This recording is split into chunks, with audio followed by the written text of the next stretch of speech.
Hello friends, welcome to study group पाठशाला।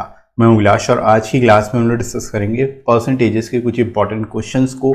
और ये टाइप वाइज ट्रिक्सों के हम लोग यहाँ पर डिस्कस कर रहे हैं। कंप्लीटली आपको यहाँ पर सारे ही क्वेश्चंस की टाइप वाइज ट्रिक्स मिल जाएगी और अच्छे तरीके से आप यहाँ से प्रिपेयर कर सकते हो इस टॉपिक को। और कोई भी टॉपिक आपके एग्जाम में आता है, कोई भी क्वेश्चन आपके एग्जाम में आता है इस टॉपिक से रिलेटेड, उसको आप बहुत ही अच्छे तरीके से कर पाओगे, तो कम टाइम में कर पाओगे। ठीक है, तो इसलिए आपको क्या करना है, पूरी कंप्लीट सीरीज को अच्छे से देखना है और एक बार नोट जरूर कर लेना है ताकि हर टाइप के क्वेश्चंस को आप अच्छे से समझ सको। ठीक है फ्रेंड्स, तो अच्छे से इनको आप देखिए। इसके साथ ही साथ आप मुझे अनअकैडमी प्लस पर भी फॉलो कर सकते हो। मेरी रेगुलर लाइव क्लासेस होती हैं डेली 12 बजे और शाम को 8 बजे। ठीक है, तो आप मॉर्निंग में 12 बजे और इवनिंग में 8 बजे मेरी रेगुलर क्लासेस अटेंड कर सकते हो। स्पेशल क्लासेस होती हैं ये। जस्ट आपको अनअकैडमी पर जाकर सर्च करना है विलास कुमार, वहाँ से जाके आप मेरे सभी कोर्सेज को एक्सेस कर सकते हो, मेरी डेली लाइव क्लासेस को अटेंड कर सकते हो। ठीक है, तो चलिए शुरुआत करते हैं। और आज का जो टाइप है टाइप 14 है। इसमें हम लोग फ्रेश फ्रूट और ड्राई फ्रूट से रिलेटेड टाइप जो क्वेश्चन बनते हैं उनको डिस्कस करेंगे। ठीक है, तो देखते हैं सबसे पहला question.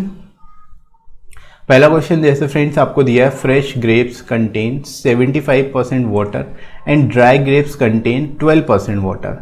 How many kg of dry grapes can be obtain from 1760 kg of fresh grapes. ठीक है, आपको यहाँ पर दिया हुआ है कि ताजे अंगूर में 75% पानी है और सूखे अंगूर में 12% पानी है। तो 1760 किलोग्राम ताजे अंगूर से कितने किलोग्राम सूखे अंगूर प्राप्त किए जा सकते हैं। ठीक है, तो ऐसे क्वेश्चंस कैसे करोगे, इसके लिए कॉन्सेप्ट आप याद रखो कि जो भी आपके पास फ्रेश ग्रेप्स हैं, ठीक है, जो भी फ्रेश ग्रेप्स हैं, फ्रेश फ्रूट आप लिख लो एक तरह से, जो भी फ्रेश फ्रूट है और जो भी ड्राई फ्रूट है। ठीक है, आपके पास दो तरह के फ्रूट होंगे, एक फ्रेश फ्रूट होगा, एक ड्राई फ्रूट होगा। इसमें बेसिकली जो पल्प है, इसमें जो पल्प होगा वो हमेशा कांस्टेंट रहेगा, फिक्स्ड रहेगा। इसी तरह ड्राई फ्रूट में भी जो पल्प रहेगा वो हमेशा क्या रहेगा, फिक्स्ड होगा, या आप कह सकते हो कांस्टेंट रहेगा। ठीक है, उसमें कोई भी परिवर्तन नहीं आएगा। फ्रेश फ्रूट को जब हम सन में धूप में रख देंगे सुखाने के लिए तो वो ड्राई फ्रूट बन जाएगा। जो पल्प होगा वो उतना ही रहेगा जितना कि ड्राई फ्रूट में है, जितना कि फ्रेश फ्रूट में है। ठीक है, तो हम ऐसे क्वेश्चंस में क्या करते हैं, जो पल्प की क्वांटिटी होती है उसको बराबर रख लेते हैं क्योंकि वो आपस में बराबर होती है। चेंजेस केवल वाटर की वजह से आता है, फ्रेश फ्रूट में वाटर की वजह से ही चेंजेस आएगा। ठीक है, तो सिंपली आपको क्या करना है, जो पल्प है उसको बराबर कर लेना और कुछ नहीं करना। ठीक है, यूज कैसे करेंगे इस कॉन्सेप्ट को हम लोग इस क्वेश्चन में देखो। हमसे यहाँ पर कहा जा रहा है फ्रेश ग्रेप में 75% वाटर है, तो जो फ्रेश ग्रेप है उसमें पल्प कितना होगा, 25% होगा। ठीक है, क्योंकि 75% वाटर है तो 25% क्या होगा, इसमें पल्प होगा, टोटल 100% ही होगा। राइट, इसी को इक्वल आप कर दोगे कि इसको सेकेंड केस में कह रहे हैं कि ड्राई ग्रेप्स में 12% वाटर है, यानी जो ड्राई ग्रेप्स हैं उसमें टोटल उसमें पल्प कितना होगा, 12% अगर वाटर है तो 88% क्या होगा, यहाँ पर पल्प होगा। राइट, 88% यहाँ पर पल्प है। ठीक है, अब इसको कंपेयर करा लेंगे। कैसे कंपेयर कराएंगे, देखो फ्रेश ग्रेप और ड्राई ग्रेप, इनके बीच में रेशियो कितने का आ जाएगा, परसेंटेज से परसेंटेज कट जाएगा, ये 88 हो गया, डिवाइड में 25 हो गया। ठीक है, तो 88/25। अब इसको कंपेयर करा लो, आपको देखो दिया हुआ है कि 1760 किलो फ्रेश ग्रेप से कितने ड्राई ग्रेप आ सकते हैं। तो 88 वाली वैल्यू आपको दी हुई है 1760। ठीक है, 1760 ये कितने टाइम से, 20 टाइम से, 20 गुना है इसका ये। ठीक है, तो 25 की वैल्यू भी 20 गुना हो जाएगी, 20 टाइम्स हो जाएगी, कितना हो जाएगा, 500 हो जाएगी, 500 हो जाएगी। ठीक है, तो जस्ट 500 ही यहाँ पर क्या आ जाएगा, आपका आंसर आ जाएगा 500, आपका करेक्ट आंसर है। ठीक है, इस तरह से आप बहुत ही आसान तरीके से सिंप्लीफाइड वे में कर सकते हो ऐसे क्वेश्चन को, और जस्ट एक लाइन में आपका आंसर आएगा, एक लाइन से ज़्यादा आपको कुछ भी लिखना नहीं पड़ेगा। ठीक है, और बहुत ही फास्ट आप क्वेश्चन को कर पाओगे इस टाइप के। ठीक है फ्रेंड्स, तो आई होप ये क्वेश्चन समझ आया होगा आप सभी को। आगे बढ़ते हैं, अगला एक और इसी तरह का क्वेश्चन देखते हैं। आपको देखो यहाँ पर दिया हुआ है, fresh fruit contain 68% water and dry fruit contain 20% water. How much dry fruit can be obtain from 100 kg of fresh fruit. ठीक है, ताजे फल में 68% पानी है, सूखे मेवे में 20% पानी है। 100 किलोग्राम ताजे फल से कितना सूखा फल प्राप्त किया जा सकता है। ठीक है, सेम कॉन्सेप्ट फिर लगाएंगे। फ्रेश फ्रूट यहाँ पर कितना है, देखो जो फ्रेश फ्रूट है वो 68% है, 68% इसमें वाटर है। ठीक है, तो बचा हुआ क्या होगा, 32% इसमें यहाँ पर पल्प होगा। राइट, यही बराबर कर देंगे हम। ड्राई फ्रूट में देखो 20% पानी है, तो ड्राई फ्रूट जो है इसमें टोटल पल्प कितना होगा, 80% पल्प होगा, राइट। तो परसेंट से परसेंट हट जाएगा। फ्रेश फ्रूट और ड्राई फ्रूट का यहाँ पर आप रेशियो निकाल लोगे, ठीक है। यहाँ पर कितना रेशियो आ जाएगा, 80 और 32 का, ठीक है। 16 से काट दोगे, 16 पंचे 80, 16 ना 32, तो 5 और 2 का रेशियो आ गया। अब देखो 5 वाली वैल्यू आपको 100 दी गई है, 5 वाली वैल्यू आपको 100 दी गई है, ये कितने टाइम्स है, 20 टाइम्स है। तो 20 वाली वैल्यू कितनी हो जाएगी, 20 गुना यानी 40 हो जाएगी, यानी राइट आंसर आपका कितना है, 40 से 40 kg आ जाएगा ड्राई फ्रूट यहाँ पर, ठीक है। तो इस तरह से सेम कॉन्सेप्ट से बहुत ही आसान तरीके से क्वेश्चंस को आप कर सकते हो, ठीक है फ्रेंड्स। ये क्वेश्चन भी आई होप आप लोगों को समझ आया होगा। एक और इसी तरह का क्वेश्चन देखते हैं ताकि अच्छे तरीके से कॉन्सेप्ट क्लियर हो जाए, ठीक है। अगला देखो क्वेश्चन है, ताजे फल में 90% पानी है और सूखे मेवे में 20% पानी है। 120 किलोग्राम ताजे फल से कितना सूखा फल प्राप्त किया जा सकता है, ठीक है। तो ताज़ा फल जो फ्रेश फ्रूट है यहाँ पर उसमें 90% वाटर है, 90% पानी है, तो 10% यहाँ पर क्या होगा, यहाँ पर पल्प होगा, राइट। इसी को आप बराबर कर दोगे ड्राई फ्रूट में, ड्राई फ्रूट में 20% पानी है, तो 80% क्या होगा, यहाँ पर पल्प होगा, ठीक है। तो फ्रेश फ्रूट और ड्राई फ्रूट का रेशियो कितना आ गया यहाँ से, 80 और 10 का आ गया, ठीक है। 10 से 10 कट जाएगा तो 8 और 1 का आ गया, राइट। अब वो फ्रेश फ्रूट आपको 120 दिया हुआ है, 8 वाली वैल्यू 120 दी गई है, ठीक है। तो 120 को 8 से भाग कर दो, देखो 8 से इसको आप भाग कर दोगे सिंपली, तो 1 वाली वैल्यू आपको निकल जाएगी। तो 8 से एक बार में और 40, तो 8 5 40, तो 15 हो गया, 15 8 120, 15 जो है हो जाएगा। यहाँ से ड्राई फ्रूट निकल आएगा, 120 kg फ्रेश फ्रूट से 15 किलो ड्राई फ्रूट निकल आएगा, ठीक है। तो इस तरह से आप इसको कर सकते हो बहुत ही आसान तरीके से, और आई होप आप सभी को ये क्वेश्चन समझ आया होगा, ये टाइप समझ आ गया होगा, ठीक है फ्रेंड्स। चलिए आगे बढ़ते हैं अगले टाइप की ओर। नेक्स्ट टाइप है type 15।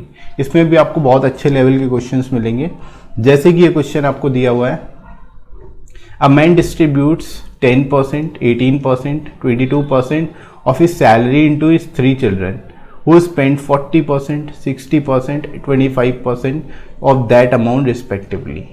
Difference between the total number of amount left with children and men is 1015. Then what is the salary of the man?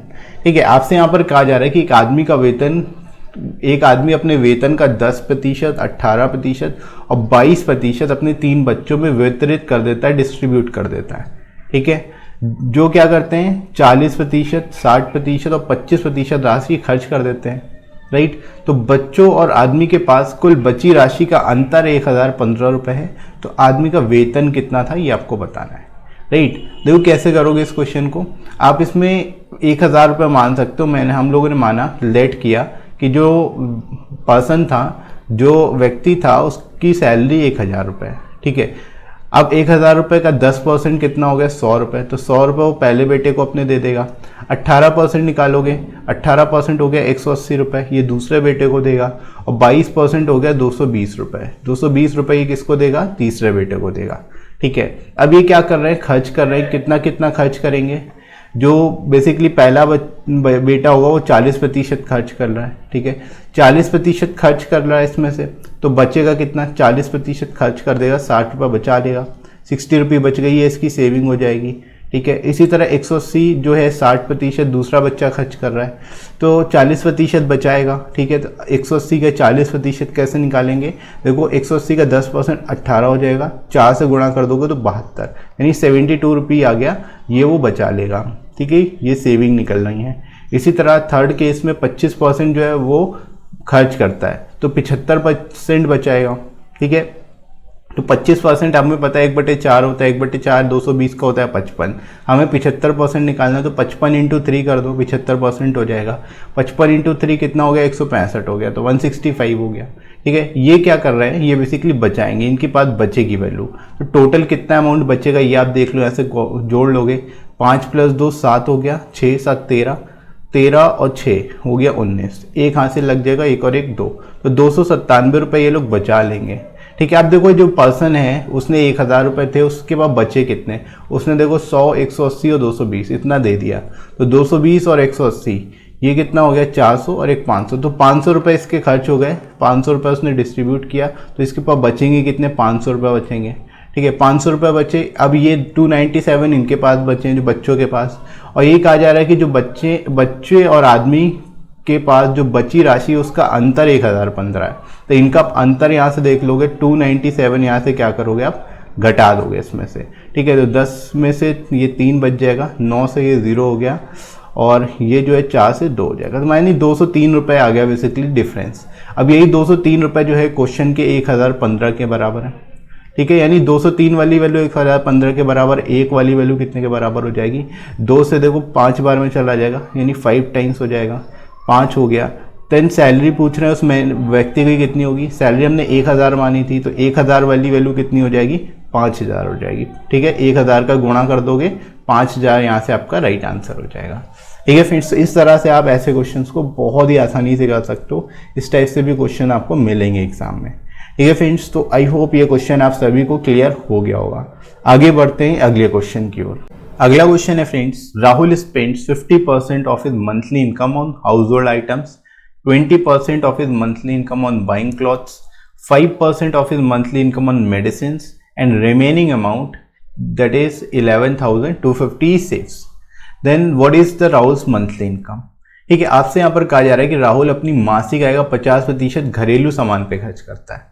ठीक है, तो हम लोग क्या करते हैं कि 100 रुपये मान लेते हैं भाई, 100 रुपये जो है उसकी टोटल मंथली इनकम है उसकी। ठीक है, लेट कर लिया 100 रुपये उसकी मंथली इनकम है, 50% वो क्या करेगा अपना घरेलू सामान पे खरीदेगा, मतलब 50 रुपये उसने खर्च कर दिए। ठीक है, सेकेंड केस में क्या कह रहे हैं, 20% कपड़ों पर, 20% कपड़ों पे यानी 20 रुपये उसने कपड़ों पे खर्च कर दिए, राइट। उसके बाद 5% दवाओं पर खर्च कर रहा है, यानी 5 रुपये दवाओं पे खर्च कर दिए, और शेष राशि 11,250 है। ठीक है, तो यहाँ पर ये टोटल उसने खर्च कितना किया, देखो 75 रुपये खर्च किया और हमारे पास 100 रुपये था टोटल। ठीक है, अब देखो इसमें एक चीज़ और ध्यान रखने वाली है, यहाँ पर कह रहे हैं हिज मंथली इनकम, हर जगह लिखा हुआ है हिज मंथली इनकम, यानी जो उसकी टोटल इनकम है उसका वो 5%, उसका 20% और उसका 50% उसने खर्च किया है। ठीक है, तो इसलिए हमने डायरेक्टली 100 का ही पूरा निकाल लिया। तो 75 रुपये ओवरऑल उसने खर्च किया, 100 रुपये उसकी इनकम थी, डिफरेंस कितने का आया, 25 रुपये का। ठीक है, और यही 25 वाली वैल्यू किसके बराबर हो जाएगी, जो बची हुई है, क्योंकि हमारे पास 25 रुपये बचा है और क्वेश्चन में कहा जा रहा है 11,250। ठीक है, 11,250, तो 25 से इसको काट लोगे तो एक वाली वैल्यू निकल आएगी। 25 से देखो 4 बार में 100 और 25 पंचे 125, तो ये 450 टाइम्स हो गया। आपको 100 वाली वैल्यू निकालनी है तो 2 0 और बढ़ा दोगे, सीधे सीधे 250 और 2 0 बढ़ा दो, यानी 45,000 जो हो जाएगा, यहाँ से राइट आंसर है आपका। ठीक है, 45,000 जो हो जाएगा करेक्ट आंसर है। इसको आप बहुत ही आसान तरीके से कर सकते हो। ठीक है फ्रेंड्स, तो आई होप ये क्वेश्चन भी आपको समझ आया होगा। जब सिंपली कहा जाएगा कि मंथली इनकम का उसने इतना इतना खर्च किया, तो सिंपली उठा के जोड़ लेना है। ठीक है, एक और इसमें टाइप बनता है जिसमें आपसे पूछा है रिमेनिंग का। ठीक है, वो भी अभी हम लोग सॉल्व करेंगे। अगला देखो, जैसे ये क्वेश्चन है, a man spends 40% of his monthly salary on food, 1/3 of the remaining. अब देखो यहाँ पर कह रहा है रिमेनिंग का 1/3 on transport, if he saves 4,500 per month, which is equal to half the balance after spending the food and transport, his monthly salaries। ठीक है, अब आपसे कहा जा रहा है एक व्यक्ति अपनी मासिक आय का 40% भोजन पर और बाकी का 1/3 परिवहन पर खर्च करता है। यदि वह 4500 रुपये प्रति माह जो भोजन और परिवार खर्च के बाद करने का शेष का आधे के बराबर है, तो उसका मासिक वेतन कितना होगा। ठीक है, इसको कैसे करेंगे, देखो 100 रुपये हम लोग यहाँ पर ही मान लेते हैं कि 100 रुपये उसकी मंथली इनकम थी। ठीक है, उसने 40 रुपये क्या किया, खर्च किया फूड पर, तो 40 रुपये उसने फूड पर खर्च कर दिया। ठीक है, अब उसके पास बचा कितना, अब उसके पास 60 रुपये बचा होगा, 60 रुपीज़ बचा होगा। ठीक है, अब ये कह रहे हैं 1/3 जो है उस रिमेनिंग का वो ट्रांसपोर्ट पर खर्च कर रहा है, तो 60 का 1/3 वो खर्च कर देगा, यानी 60 का 1/3 कितना हो गया, बेसिकली ये 20 रुपये हो गया। तो 20 रुपये और उसने 40 रुपये यहाँ पर खर्च किया, 20 रुपये और खर्च कर दिया, तो 60 से 20 रुपये और खर्च कर दिया, तो बचा कितना, 40 रुपये उसके पास ओवरऑल बच गया। ठीक है, अब ये कह रहे हैं कि इफ ही सेव्स 4,500 पर month which is equal to half the balance after spending food and transport. तो देखो उसने दो जगह खर्च किया, एक जगह फूड पर, एक जगह ट्रांसपोर्ट पर, बचा हुआ रुपये 40 है, और ये कह रहे हैं इसका आधा है 4500 रुपये, तो 40 का आधा कितना हो जाएगा, 20 हो जाएगा, और यही बराबर हो जाएगा किसके, 4500 रुपये के। ठीक है, 40 जो है उसका आधा बेसिकली यहाँ पर दिया हुआ है, जो अमाउंट बच रहा है उसका हाफ है 4500, तो 20 वाली वैल्यू 4500 के बराबर हो गई। एक वाली वैल्यू आप निकाल लोगे, यहाँ से आप काट सकते हो इसको, 0 से 0 कट जाएगा, 2 से इसको काटोगे तो 22 और 225 बेसिकली हो जाएगा, आधा हो जाएगा 450 का आधा। ठीक है, आपको चाहिए 100 वाली वैल्यू, तो 2 जीरो चिपका दो आगे, सिंपली 2 जीरो बढ़ा देंगे, 225 में 2 जीरो बढ़ा दो, 22,500 जो जाएगी ये उसकी सैलरी हो जाएगी। यानी राइट आंसर आपका क्या है यहाँ पर, बी है। ठीक है, तो इस तरह से बहुत ही सिंपल तरीके से कर सकते हो, क्वेश्चन को घुमाया जा सकता है अपने अकॉर्डिंगली, जैसा भी वो कह रहे हैं वैसा आप घुमा दो उसको, कोई इसमें दिक्कत वाली बात नहीं है और आसानी से कर सकते हो। राइट फ्रेंड्स, तो आई होप ये क्वेश्चन भी आप सभी को समझ आ गया होगा। राइट, आगे बढ़ते हैं। अगला क्वेश्चन ये दिया हुआ है, इसमें देखो आपको कैसे मिलेंगे question. In a big garden 60% of trees are coconut trees, 25% of the number of trees are mango trees, and 20% of the number of mango trees are apple trees. If the number of apple trees is 1500, then the number of trees in the garden is.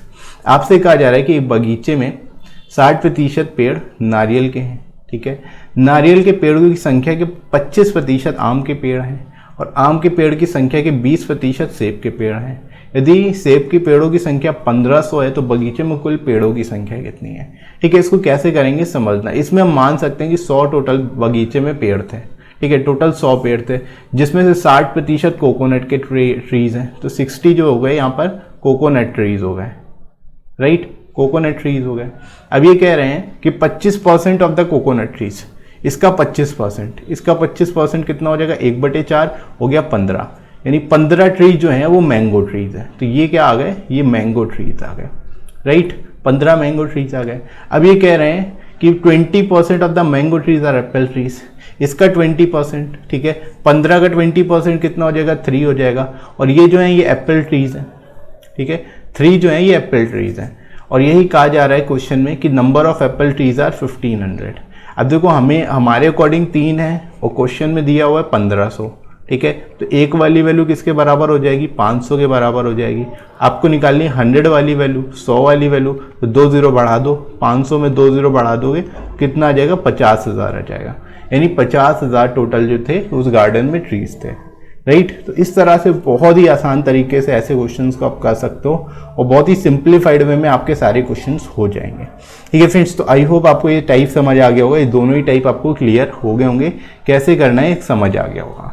ठीक है, तो इसी तरह से आप बाकी के सारे टाइप्स प्रिपेयर करिए और इसके पहले के सारे वीडियोस को देखिएगा ताकि हर टाइप को आप प्रिपेयर कर सको, उसको नोट कर सको। और वीडियो को लाइक जरूर करिएगा, शेयर करिएगा अपने सभी फ्रेंड्स में और सब्सक्राइब कर लीजिए इस चैनल को अगर आप में से कोई नया है तो। ठीक है फ्रेंड्स, तो अभी के लिए इतना ही, नेक्स्ट मिलते हैं अगली क्लास में। Thanks for watching.